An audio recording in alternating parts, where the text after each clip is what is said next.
You know what I'm saying? They used to have the peace treaties and everything. You know what I'm saying? I remember getting my ass whooped, going to shoot at motherfucker after I was told not to and all that shit. You know what I'm saying?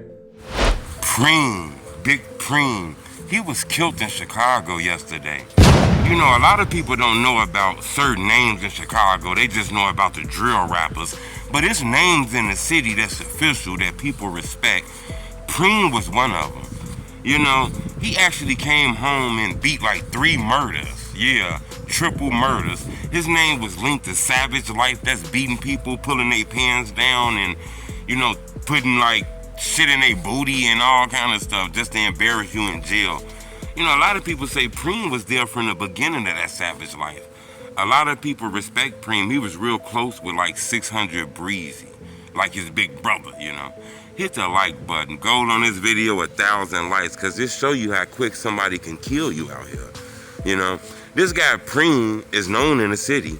He actually did an interview and he spoke on, you know, beating 3 murders, being given 80 years and giving that time back and all kind of stuff like that and street shit. Yeah, I came home focused. You know what I'm saying? I wasn't looking for no, I wasn't looking for a handout, nothing. I came home doing high. They used to have the peace treaties and everything. You know what I'm saying? I remember getting my ass whooped, going to shoot at motherfucker after I was told not to and all that shit. You know what I'm saying?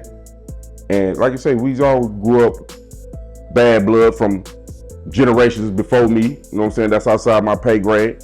And then us growing up fighting the Suns. You know, he from Buff City, the Wild Hunters, you know, well respected. It seemed like something happened yesterday where a gunman ambushed him, surprised him, and killed him, took his life. You know, this crazy because he was killed, I believe, like on 130 something. You know, he actually was fighting a murder case like a couple blocks from around there that he ended up coming from over and shit like that and ended up beating these charges and things like that. But it's crazy that because he ended up, you know, beating a murder from in that area that happened a long time ago. I believe like early 2000, 2004, 2005. I could be wrong.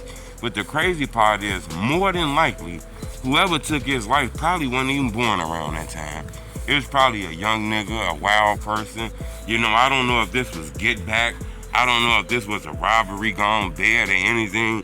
Just the fact of knowing that who he was and, you know, beating murder cases and being respected in the streets and, you know, speaking on gang shit. A lot of people feel like this was a mistaken identity and this was some get back for him.